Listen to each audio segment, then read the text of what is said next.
8 games in a row. I'm talking about wins, not draw. Arsenal's gonna hate to obviously win 8 in a row. And they're now on top of the Premier League table with 64 points. And Kai Havertz has been the man responsible for really firing Arsenal into the lead.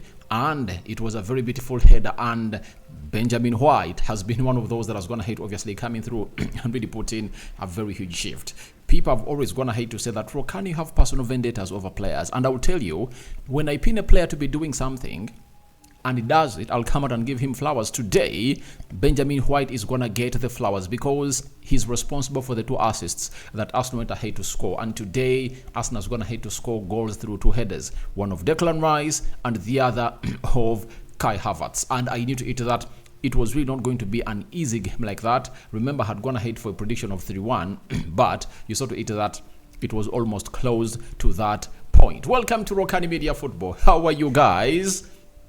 And where are you watching us from? I go by the names of Rokani David. Smash the like button, comment and share. If you're only watching us for the very first time, endeavor to subscribe to this channel so as not to miss out on stories that we do upload in here on a daily. And Rokani David is my name. This is really a Saturday. This is going to head to cap the matches that are going to be played today and tomorrow. We are having Aston Villa versus Spurs. The big one, Man City versus the side of Liverpool. And if at all you want to get to know what I said about it, go to the video section. You'll find my thoughts about that beautiful game of football. And today, Arsenal's going to hate obviously coming through and really win their Arsenal are going to hate to coming through and really win their other game. You know, it's the 8th game in a row and they've going to hate to put up another record in making. And what is that record? That record reads, this is coming in through from the Opta Jaw, and you really welcome it into your ears with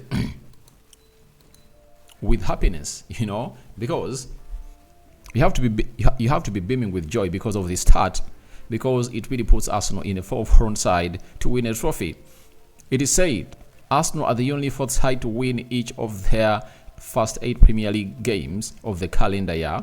The previous 3 all went on to win the title that year.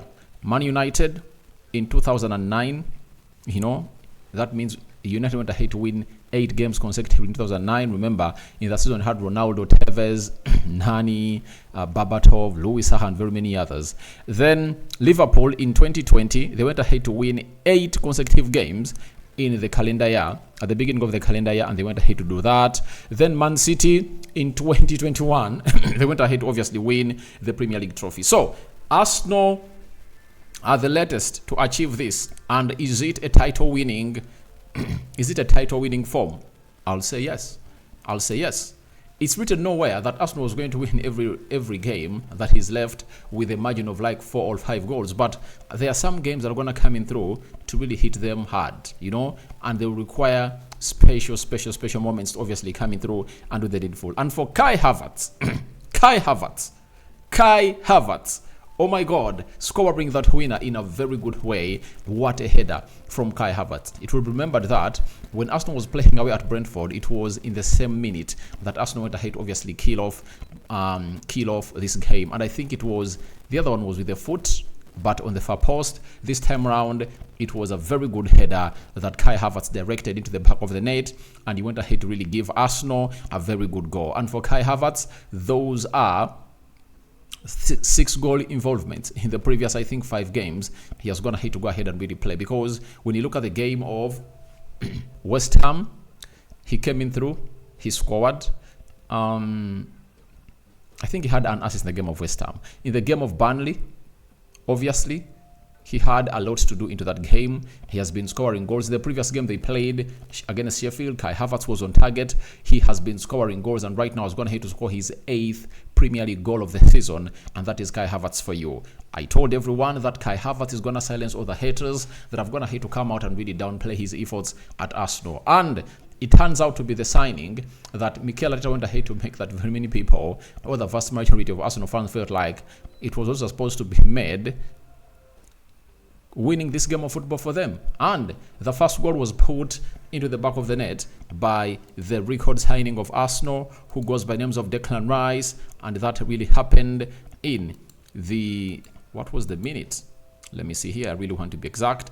It was in the 19th minute. Ben White went ahead to obviously put in a cross, and Declan Rice went ahead to read it like a book and headed it at the back of the net. Then there was a very horrible mistake by the goalkeeper of Arsenal, that is Aaron Ramsdale, that resulted into Arsenal leveling the game, conceding to end the first half by 1-1. Wissa closed down Ramsdale, and Ramsdale went ahead to do the needful to really give out that goal. But for me, it never really went down bad for Aaron Ramsdale. You know, for a goalkeeper who has been really out for all that long without playing games, because he last played a game of football for Arsenal when Arsenal was playing in the Champions League. That was December 12th, I think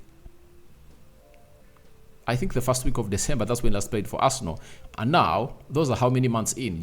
December, January, February, and March. Almost 4 months he has not been playing the game of football. And remember, when David Raya came in through at Arsenal, he was doing such mistakes. But what went ahead to obviously play in his favor was Arsenal never considered a goal in such a caliber. You know, against Man City, he was closed down close to 3 times by Julian Alves, Erling Haaland, and I think another player. Is it Doku? And those balls really went in the side net, but they would have gone ahead to really get in. Against Chelsea, you remember what he did? He gifted Carl Palmer, and Carl Palmer failed to score. But he really did 2 more mistakes in that game of Chelsea. So I don't blame Aaron Ramsdale. He has been lacking what we call match fitness. There is a difference between the training fitness, because every player that is really professional and he trains on the daily is really training fit. The body is physically fit, but there is what we call match fitness levels. His match fitness levels have been lacking, and what has gone ahead to bring them to be lacking is because he hasn't gone ahead to obviously be playing good. But you won't forget the 2 times he really went ahead to really release Trossard with that throw. You remember that throw that he made at I think around the 13th minute of the game, you know, and Trossard went ahead to capitalize onto it with his pace. Then he really slid a little bit and went ahead to lose possession in that area. But that effort by Aaron Ramsdale has been exquisite, you know. He threw it with a surgical precision, and it found this guy in a proper position, and it really went ahead to do the needful. I know the shot has been fitting for Aaron Ramsdale for the previous seasons, but this season it is fitting David Raya. But I think he put up those throws that were really important, and he saw to it that in the second half there was a deliberate effort for any of the Brentford players near Aaron Ramsdale, right, to really stop him from really throwing or going in for that wrong throw for the club of Arsenal, you know. And you saw to it that even Wissa went ahead to be yellow carded because of what he went ahead to do in front of that guy, that is Aaron Ramsdale. So the other efforts he did, that shot of Ivan Toney, you know, when he tried to loop him and he went ahead to obviously tip it to go past the byline, and it was a corner kick. Then the other one was a free header by a certain player of Brentford, and he really went ahead to fly and fisted it over the bar to keep Arsenal into the game. But the rest of the things, apart from the ball he went ahead to really pull out, that really went ahead to result into the goal or the equalizer in the 45th minute plus 4 minutes, the rest was really okay. He really looked good, and I think teams that really want to take him have gone ahead to see what he can really offer for him, and he would have gone ahead to end in a very bad way for the player of the caliber of Ramsdale, if at all he went ahead to find himself really making Arsenal losing points in a game where they really needed a lot of points. And kudos to him. Congratulations to Declan Rice for his other goal again. He has gone ahead to go to 6 goals in the Premier League. I told you he's going to hit double figures. He's going to hit double figures because nowadays Arteta wants to play him a little bit further ahead of Jorginho or Thomas Partey, and it looks like he's preparing a place for Thomas Partey to do the needful. So for Arsenal, they've gone ahead to really win this game, and it was a win written all over this game, but though it required them to really leave it late. And for the players of Arsenal, they will have a game on Tuesday, and the recovery session really needs to obviously take on Sunday only, because on Monday they have to train to prepare for FC Porto. So Arsenal has gone ahead to really break its record. Last season, they went ahead to win 7 consecutive games, and they went ahead to lose, I think, 6 of the last 9, because they only required to win 6 out of the last 9, and they went ahead to lose them. And the game that really went ahead to really stop their season was like this one, and they lost to which team? Let me really show you to which team they really went ahead to lose, because they had went ahead to win 7 in a row, and they went ahead to lose to... They went ahead to draw to Liverpool. That is it. But remember, in those games, 9 games, they're supposed to win 6 to really clinch the trophy. And after losing to Everton, they lost to Everton. Sorry, they lost to Man City 1-0. They lost to Everton 1-0. Sorry, it was 3. No, they first lost to... I think they first lost to... They first beat Tottenham Hotspur. After beating it, they came in through. They lost to Everton, and they drew to Brentford. Then they lost to Man City by 3-1. So they lost 2 games in a row plus a draw. Those are 3 games. And after drawing with...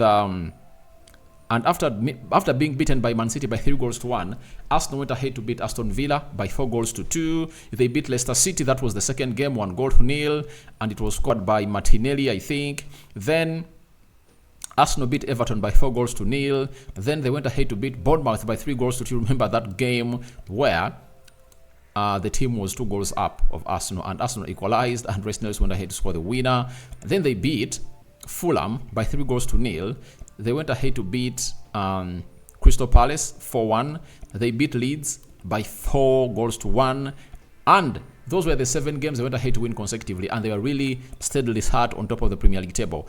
And all they needed out of the last 9 were to win 6 to really clinch the trophy. But guess what happened? In the last 9 games, these were the results. 2-2 draw with Liverpool. 2-2 draw with West Ham.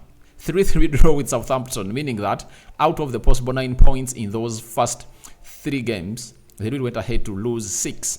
Then they went ahead to lose to Man City by 4-1. And when they reselected, they beat Chelsea by 3-1. They beat Newcastle by 2-0. They beat Brighton by 3-0. And then Nottingham Forest came in through and really beat them by 1-0. So that's how bad Arsenal went ahead to lose the trophy to the side of Man City. But this time around, they've gone ahead to obviously go past that hurdle. That hurdle really failed them last season, and this season they've gone ahead to obviously overcome it, and that is the beauty of Arsenal. Let me give a man who has gone ahead to really prove me right on what I've always gone ahead to say, that Arsenal needs delivery from their from their fullbacks. And today, if it was not the 2 beautiful crosses of Benjamin White, how will Arsenal have gone ahead to win that game of football? Because Arsenal was really suffocated in the midfield and they couldn't operate because the compactness was really huge. So all what they did was to really see to it that for the first goal, Benjamin White was stood, in the, I think, some yards from the right inside tunnel, of the 18 yards box area of Brentford, put in that cross. It was headed in the back of the net by Declan Rice. Then there came in through another one from him again, Odegaard, with a very beautiful pass to Odegaard towards the byline.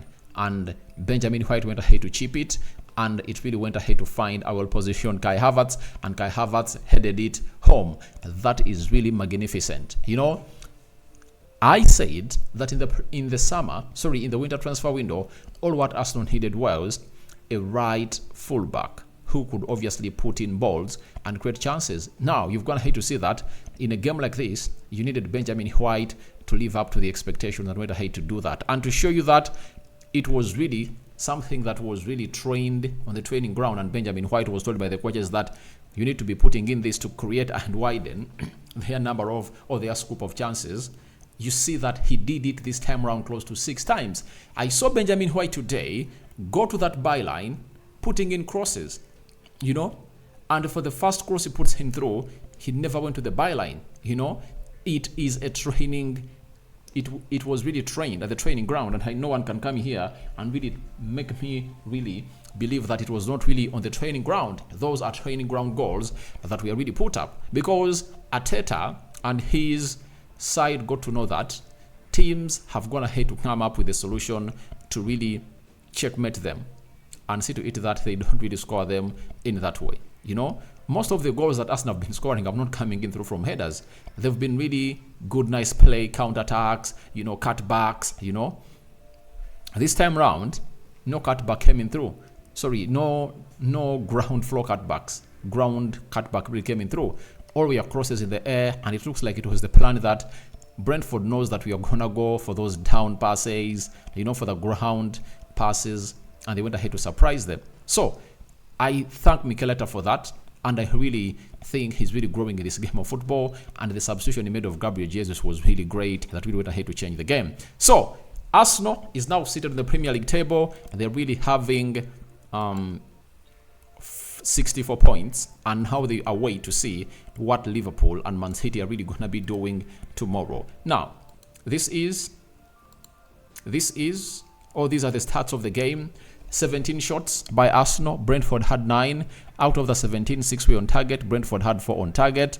And 72% ball possession by Arsenal, lion's share of it, as usual. 28% ball possession by Brentford. 565 passes completed by Arsenal. 221 passes completed by Brentford. 82% passing accuracy by Arsenal. And 54% passing accuracy by Brentford. 9 fouls by Arsenal, 10 fouls by Brentford. 2 yellow cards to Arsenal and 4 yellow cards to Brentford. 0 red cards to either sides. 1 offside to Arsenal and 2 offsides to Brentford. 10 corners for the side of Arsenal and 4 corners for the side of Brentford. And before I really go into the table, I think today Arsenal deserve to get a penalty. That is it. I think they've gone ahead to pull Gabriel Magalhaes a lot, Trossard was brought down. I think it was a penalty calling foul that was really made, but they were not really considered to be getting a penalty. I think like on 2-3 occasions, VR really did something bad, and is it Paul Tierney? He really had to do something better for the side of Arsenal. But it was a win written all over the wall for the club of Arsenal, and they needed to really do this. And this is going to build their confidence and take it to the next level, because these are kind of games that you really anticipate and you really need to turn around the season. Because last season, Arsenal went ahead to lose 2 points at Emirates.